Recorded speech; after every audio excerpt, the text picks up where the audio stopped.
It hasn't worked out well for Sean Dyche, but how much sympathy do you have for him, Michael, and how harsh do you think it is? They've got 9 points in the last 6 games. That keeps you up comfortably, yet Dyche is gone.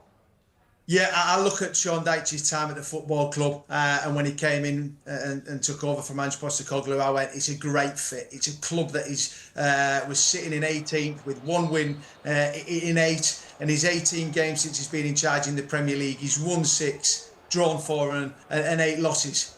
I don't know what Mr. Marinakis was expecting. They were sitting in 18th. They weren't going to end up in the top half of the Premier League. Last year for me was a freak for Nottingham Forest. As a fan growing up, playing for this football club, last year was sensational. Those players were playing to 100% of their levels. Chris Wood scoring 20 Premier League goals. It was quite remarkable. The chances that they had, the percentage of goals they got from the chances they created were as high as any team in the Premier League. It was remarkable. I watched the game last night, 35 attempts at goal. Do you know what it looked? It looked at moments in that game like desperation. There's still 12 Premier League games to go. Yeah. And they've been on a great run, as you said, lost 1 game in his last 6. Yes, it was a poor performance against Leeds. They accept that. But it wasn't going to be smooth sailing from the position they were in when Sean Dyche was appointed.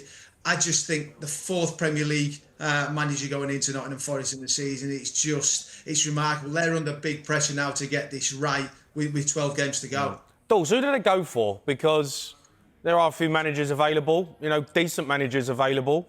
But this next one, do you go for a manager who keeps you in the Premier League, a bit like Sean Dyche? Or do you go for a manager who you see a longevity, a bit more of a future with? Because that's a key decision they've got to make. It's got to be a quick fix for me now. They haven't got time to think past this Premier League. But the quick fix is Sean Dyche. Yeah, it was for me. I completely agree. I said that when he came in. And if he'd have still been at the football club, do I believe he would have kept them up? 100%. And look, I only played for 3 clubs. I've been in there for 2 days and they've both lost the manager because sometimes they get forced into a decision. And I look back to the weekend on Saturday morning when I walked into Sky and was thinking of talking about Soccer Saturday. Sean Dyche was always going to be under pressure because I know the way the ownership works. Wolves was a huge game last night. Drawing the game should have won comfortably. But the pressure surrounding the football club with the owner, you're always backs against the wall. Bad results, He makes a quick fire. He doesn't think long and hard. As soon as he thinks, he acts. And he's done that. Answering your question, Vitor Pereira's been linked. I think Ole Gunnar Solskjaer's been linked. I have got no idea who's going to come in. Vitor Pereira went in the Wolves when they were in a position last year, kept them up.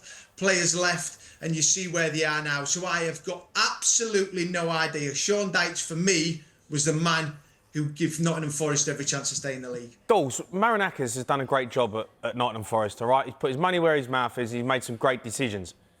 He's got it all wrong this season. Sacking Sean Dyche, I'm not sure that's a great decision. But it was the decision before that, which, and you touched on it, they were in terrible form. They brought in Ange Postecoglou. He didn't win a game in the Premier League. That's where the problem was. You go back to the end of last season. They were sitting in a Champions League position for the majority of the last Premier League campaign. Then they slipped off towards the end. There was friction between Nuno and Marinakis. They finished 7th. For me, I still thought it was a magnificent season. I really, really did for where they'd been previously, a 17th and a 16th place finish after 23 years out the Premier League. And then all of a sudden, they end up at the top end and maybe they clashed. The start of this season, you could see there was major friction between Nuno and Marinakis, and it ended which way we probably knew it was going to be when Nuno spoke out. Ange comes in, that didn't work. So you bring the tried, the trusted, the reliable Sean Dyche. Ian Warne comes in, Steve Stone comes in, they know what it's about in Nottingham Forest. And now with 12 games to go, he makes another change. I have got no idea what route he goes down. I really, really haven't. Michael, we've had messages on the bottom of the screen from Leeds fans and West Ham fans who are in the relegation battle with Nottingham Forest, and they've all said they're delighted about this news today. It seems like they were more fearful of Nottingham Forest under Sean Dyche than without Sean Dyche. That tells you something, of course.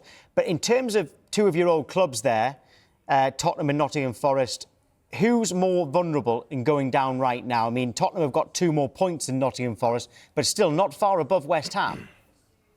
I think probably Forest. I really, really do. I think both teams. The fact that West Ham in the last 5 games have won 3, drawn 1 and lost 1, and that performance at Chelsea could quite easily have got something out of it. So that has brought concern to the teams in and around that relegation. You could put Brighton into that bracket as well, the form that they're in. So there's a lot of teams looking over the shoulder, maybe not because what they've been doing. The fact that West Ham have picked up form and they've got some belief, they've brought teams back into that relegation battle.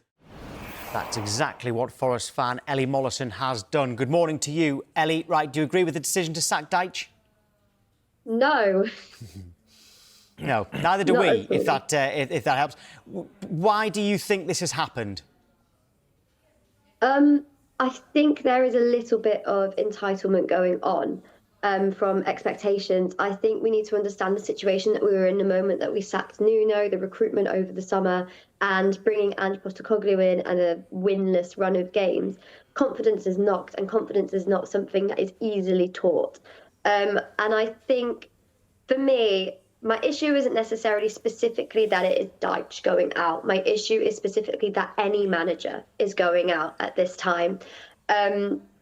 My point is, and I'm going to say this very clearly and very bluntly, how many managers are we going to go through before we address the common denominator? How many managers are we going to go through before we address the performances on the pitch? How many managers are we going to go through before we address the paper-thin squad? Before we address the terrible recruitment over the summer? Before we address that the moment Edu stepped foot in our club, everything went downhill?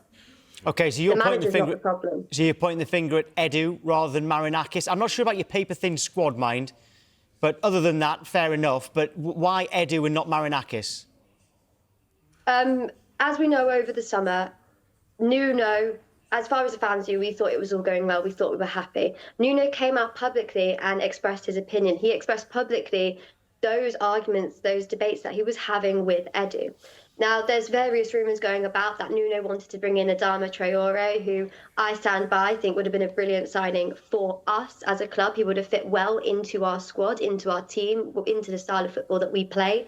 But Edu wanted to sign big names. He's brought in the likes of Douglas Luiz, who, if you ask any football fan, knows that he is not fit.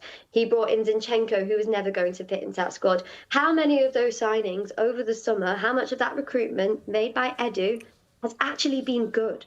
We have not bolstered our squad. We have not made our squad better. There is no player that's come in that was better than the players that we had last season. There is no player that's come in that even stands like to like with the players that have had last season. Our squad is paper thin, not because of a lack of money, not because of a lack of spending, not because of a lack of players. Our squad is paper thin because of a lack of ability and a lack of a correct style of play that matches the squad that we have. The style of play that we have become accustomed to that got us 7th place last season. You can tell from the recruitment that it is all over the place over the summer. You look at it and we're signing players that never fit. And you can tell that because of that debate that's happened, it's pushed Nuno out the door. Nuno, who did incredibly with Forest. And for me, that is unforgivable. The mistake Marinakis has made is siding with Edu over the managers. And it ultimately went wrong the moment we sacked Nuno and the moment we brought in Edu. How he keeps getting away with this, I do not understand.